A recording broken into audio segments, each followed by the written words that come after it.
खुलुमबाय आं सिबिरानि ब्रह्म गोजोन फुंबिलिनि बयनिसिमबो गाहाम हामलायनायखौ जासिहरनाय थाबाय नोंथांमोननि थाखाय आं गोदान खौरां लानानै फैबावबाय अन्नानै भिडिअखौ जोबजासिम नायलांदो क'क्राझाराव बोखांनो हादों गोथै देहा क'क्राझाराव गोथै देहा बोखांनो हानाय खौराङा गोदान खोथा नंलिया फिन बे खेबाव सासे आइजोनि गोथै देहा बोखांनो हादों क'क्राझार छत मुलान्दुबिनि दरदरिया दैसायाव गोजावनानै थानाय हालोदाव बोखांनो हादों सासे आइजोखौ रायजो राजाफ्रा गोथै देहाखौ गोजावनानै थानाय हालोदाव नुनो मोननायनि उनावनो पुलिसनो खौरां हरनायाव पुलिसा जाथायथिलियाव नुजाथिफैदों बेनिफ्राय दरदरिया दैसानिफ्राय गोथै देहाखौ बोखांनायनि हाबाखौ मावदों आरो पस्टमर्टेमनि थाखाय दैथायहरदों गिबि नायबिजिरनायाव मोननाय बायदिब्ला आइजोखौ सोरबा बुथारनानै दैयाव गारहरदों नाथाय सोर बेखौ दासिमबो मिथिनो मोननाय जायाखै फारसेथिं आइजोआ सोर आरो बबेनि बेनि थंखौबो दासिमबो मिथिनो मोननाय जायाखै नायबिजिरनाया जागासिनो दं होननानैबो क'क्राझार पुलिसा मिथिहोदों निसा लानाय बा निसा जानाया जोंनि थाखाय बेसेबां खैफोद गोनां आरो खहा लाबोयो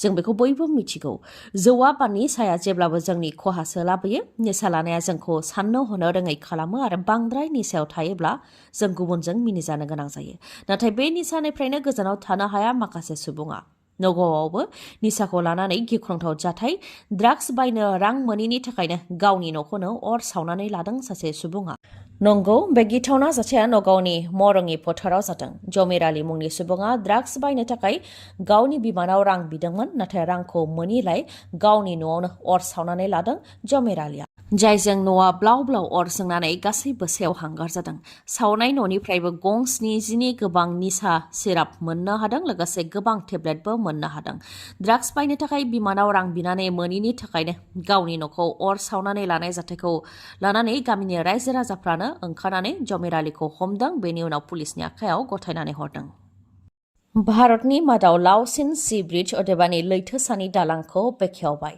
मुम्बाइनिफ्राय नवी मुम्बाइखौ फोनांजाबगोन बे दालाङा गासै 21.8 किल'मिटारनि जानथाय जागोन 6 लेन जागोन 21.8 किल'मिटारनि मादाव 16.5 किल'मिटारानो लैथोनि साजों थांगोन आरो 5.5 किल'मिटारा हायाव थागोन मुम्बाइनिफ्राय नवी मुम्बाइसिम थांलाय फैलाय जानो थाखाय गुबै 2 घन्टानि गोनांथि जायोमोन नाथाय बे लैथोसानि दालांजों थाङोब्ला 15 निफ्राय 20 मिनिटावनो सौहैनो हागोन नाथाय बे दालाङाव मटर साइकेल अट' रिक्सा आरो ट्रेक्टरा खारनो मोननाय नङा जायफोर साखा खब्रै गारि सालायगोन बिथांमोनहाबो घन्टासेयाव 100 किल'मिटारनि गोबां सालायनो मोननाय नङा थांनाय 2016 मायथाइनि डिसेम्बर दानावनो बे लैथोसानि दालांखौ बानायनो थाखाय प्राइम मिनिस्टार नरेन्द्र मदि बिथाङा अन्थाइ खाम्फाखौ बेखेवदोंमोन भारतनि मादाव लावसिन लैथोसानि दालांखौ मैया बेखेवनानै होबाय गाहाय मन्त्रि नरेन्द्र मदि बिथाङा आरो बे दालांनि मुङानो जाबाय अटल बिहारी वाजपेयी सिउरि नवसेवा अटल सेतु बे दालाङा मुम्बाइ पर्ट आरो जवाहरलाल नेहरू पर्टनि फोनांजाबनायखौबो साबसिन खालामगोन होननानै फोरमायथिदों रायजोनि दाब दाब जिल्लाफोराव दासान्दि गोबां खुवा खुगासिनो दं फारसेथिं खुवा खुफबनाय आरो फारसेथिं गोदान बोसोरखौ बरायनायनि मुङाव बा मागो दमासि फोरबो फालिनायनि मुङाव सुबुंफोरा गोबां जौ लोंदों जायनि जाहोनाव गोबां जाब्रबथाय जागासिनो दं रायजोआव फिन लामानि जाब्रबथायजों 3 लाइमोनफोरनि जिउ खहा नगावनि कलियाबरनि रौमारियाव जादों बे जाब्रबथाया AS12J6909 नाम्बार प्लेट थानाय महेन्द्र वारिट जों फैनाय लाइमोनफोरा जोबोद गोख्रैथिजों फैनानै गारिखौ सामलायनो हायैयाव लामानि डिभाइडाराव सौख्रांफैदों बेनि उनाव गारिया हाखराव गोग्लैलांदों जाय जाथायजों 2 लाइमोना जायगायावनो जिउ खोमानो गोनां जादों आरो गुबुन सासेया देहा फाहामसालि फारसे थांबाय थानायावनो जिउ खोमानो गोनां जादों मुंफोरा जाहैबाय अर्जुन टटी अमृत बिश्वास आरो गुबुन सासे फोरमायथिनो गोनांदि रायजोआव गोबां खुवा खुनायनि थाखाय दासान्दि लामानि जाब्रबथाय जानाया गोबां बांदों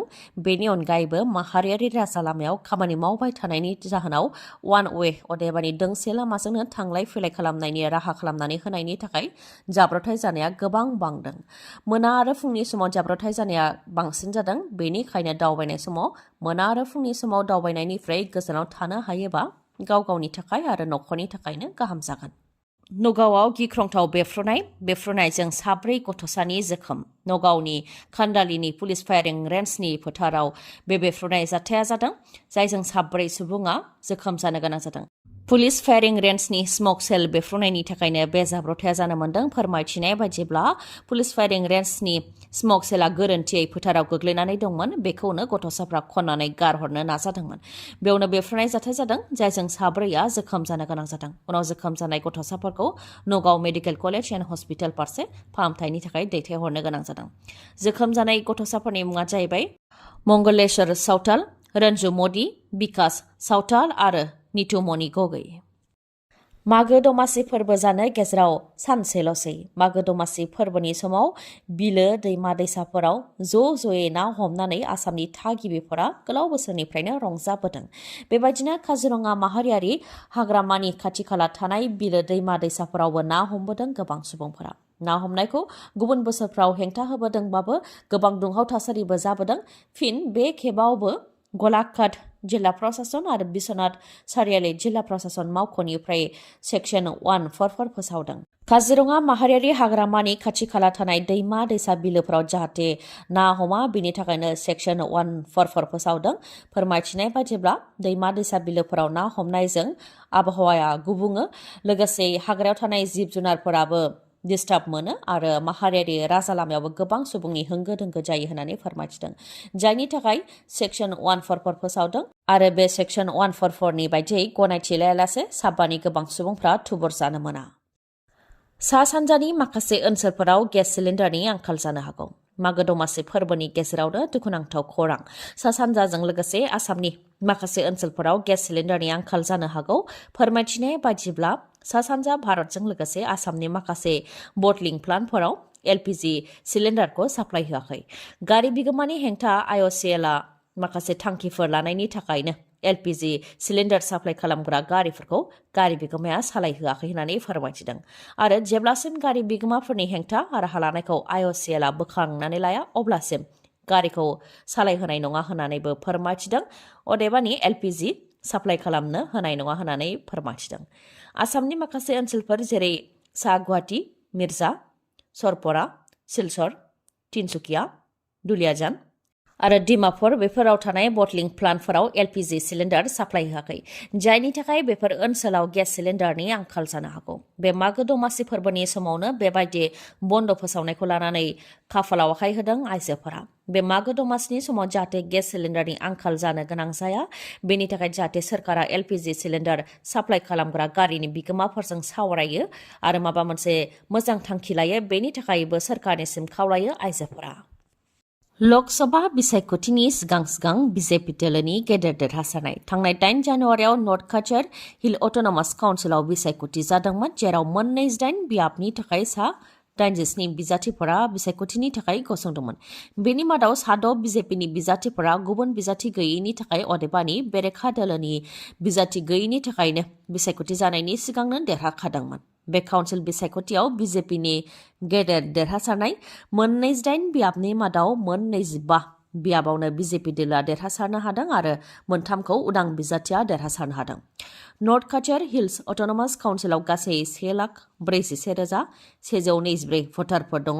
भट होनाया गोजोनैनो जोबनानै थांदोंमोन। मैयानि फिथाइ साननायाबो गाहामैनो जानानै थांबाय, जेराव लकसभा बिसायख'थि जानायनि सिगां बिजेपि दोलोआ गेदेर देरहासारनायखौ मोननो हादों। रायजोआव गासै 48 बियाबनि मादाव 25 बियाबावनो बिजेपिनि बिजाथिफोरा देरहासारनो हादों। देरहासारनो हानाय सानैसो बिजाथिफोरनि मुङा जाहैबाय फारियै हाफ्लं बियाबाव दनपानियन थाउसेन, जाटनिंगा बियाबाव फ्लामिं रुपसी सैला, बराइल बियाबाव आमिन लिन्टन आरो माखासे। गोदान बोसोरनि गोदान मटर साइकेल बायनो सानदोंब्ला नोंथांनि थाखाय गोजोनथाव खौरां। गोदान बोसोरनि देरसिन अफार होदों मणिपुरनि मानास अट' हन्डा श'रुमा। देरसिन अफारानो जाबाय नोंथाङा 4,500 रांसिम केशबेक मोननो हागोन। नंगौ, नोंथाङा 4,500 रांसिम केशबेक मोननो हागोन। बोसोर गोदानजों लोगोसे मागो दमासि फोरबोजों लोब्बा लाखिनानै मोजां अफार होदों मानास अट' हन्डा श'रुमा।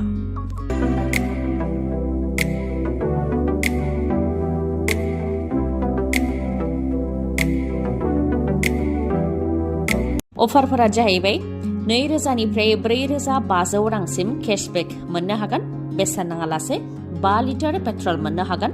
बेसेन नाङालासे गंनै हेलमेट मोननो हागोन लोगोसेनो गोजाम मटर साइकेल बा स्कुटिखौ सोलायनानै गोदान मटर साइकेल बा स्कुटि बायनो हानायनिबो राहा दं मिथिहोनाय जायखिजाया स्कुटि बा मटर साइकेलखौ बायोब्लानो नोंथाङा मागो दमासिनि मुङाव होनाय बेफोर अफारखौ मोननो हागोन थाबैनो नोंथाङा बेफोर खाबुखौ गावनि खालामनानै लादो मानोना अफारा बारा गोबावसिम थानाय नङा मोजाङै मिथिबावनो थाखाय 7002601255 नङाबा 9101272776 बे नाम्बाराव खौरां लाहरनो हागोन गोजोन्थों दिनैनि खौराङा एसेनोसै गाबोन आरो गोदान खौरांजों लोगो मोनफिनबावगोन नोंथाङा दासिमबो आंनि चेनेलखौ साबस्क्राइब खालामाखैबा अननानै साबस्क्राइब खालामदो लोगोसे लाइक कमेन्ट आरो शेयार खालामनो दाबाव गोजोन्थों